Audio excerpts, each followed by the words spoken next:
Tugiye kwakira umunyarwenya witwa Muhinde, ladies and gentlemen. Amasme cyane twakire Muhinde.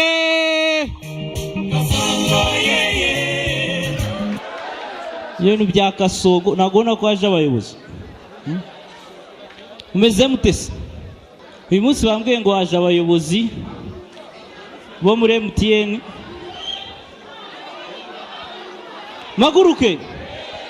Shaka njye kuri Mani zabahana. Anga muri kumbona. Anga ni sawa.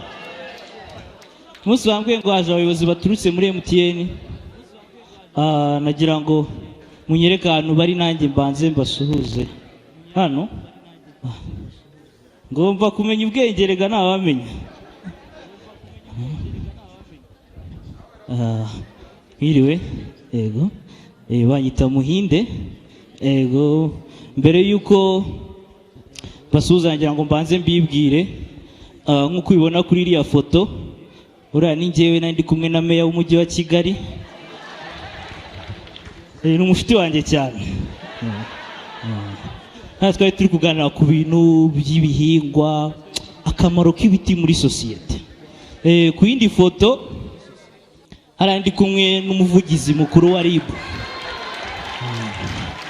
RIB urwego rw'igihugu rw'ubugenzacyaha. Ni umuntu wanjye bya hafi. Ndizera nashidikanya ko ubaye inshuti yanjye muri business ntacyo waba uhombye.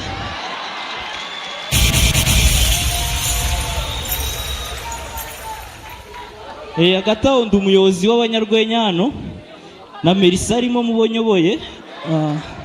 Nkaba nagira ngo ngusabe uhaguruke dufate agafoto k'abayobozi.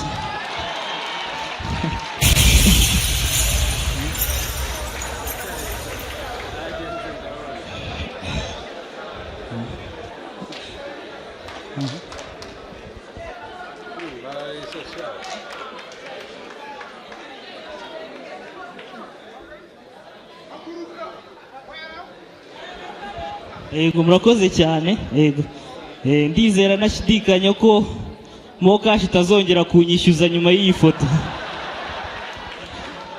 Kuma chenza. Merci beaucoup. Abana bakunda abandi. Nyuma hano amafaranga ari abakomediye bari kwicuza impamvu bakuze.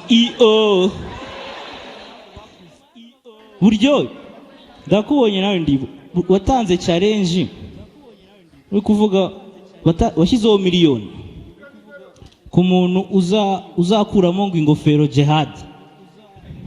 Ego uzayitanga ako abantu baratubeshya. Ubu koko umuntu yanze gukura ingofero yo hasi ari izuba ritageraho.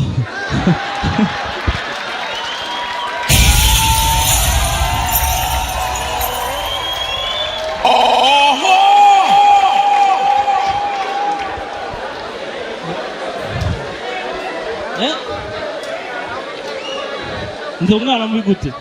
Yese warambonye?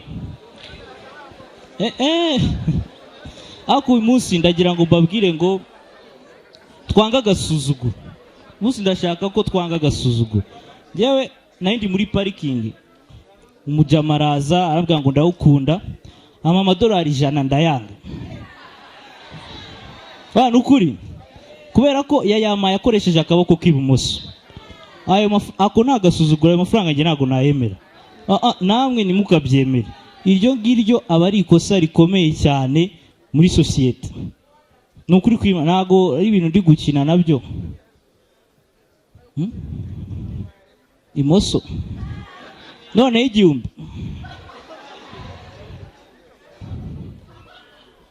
$100 n'imoso. Nabwiye ngo umuntu nabaha amafaranga $100.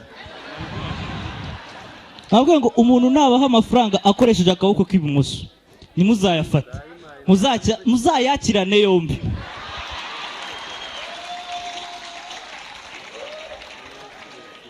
agasuzuguro kararyoha. Oya mukomeze munsuzugura urubwa rurambera. Oya twanga agasuzuguro. Na ba Makenzi nabo banza agasuzuguro ejo bundi. Ba Naomi banza agasuzuguro. Bagiye muri hoteli harya bayita Chateau Le Mahaha. Iyo haha. Bagiye muri hoteli babaha ibiryo barabyanga. Kubera ko harimo ikinyenzi kimwe cyonyine gituma utarya ibiryo byo muri hoteli. Hano hari abantu twize mu bigo muri refe, umubare w'ibinyenzi wabaga ari mwinshi kurusha ibiryo. Akantu naboneye ko ba Naomi batubeshye. Naomi ntabwo yatwuriye i Kigali pe, yaratubeshye. Naomi yari ari kuri live ari kugenda atwereka iya nzu, ngo reba ngo batweretse ikinyenzi, ngo bashyizemo udushishi. Aha none ko atavukiye i Kigali, yageze mu cyumba agiye muri garde-robe ari live courage, imbeba yaramusimbukiye arataka ngo umushushwe we. Wavukiye i Kigali umushushwe uzi gute nawe? Ese waba wibaza ahantu ushobora kugura telefone ya Samsung cyangwa iPhone ya original y'umwimerere ifite warranty? Samsung 250 ni igisubizo kuri icyo kibazo. Tugane ubashe kugura telefone muri zo twavuze. Reka nkwibutsa kandi kantu, ushobora kugura iPhone cyangwa Samsung ukagenda wishyura gahoro gahoro mu byiciro. Si ibyo gusa, Samsung 250 tugufite televiziyo za Samsung nziza ndetse na firigo nziza kandi ziri mu ngano zitandukanye. Nkwibutsa ko nanone ukeneye nka kamera z'umutekano, genzi kuka n'ibindi bikoresho byo mu rugo watugana kandi tukabiguha n'ubundi ari original bifite na ya warranty twavuze haraguru.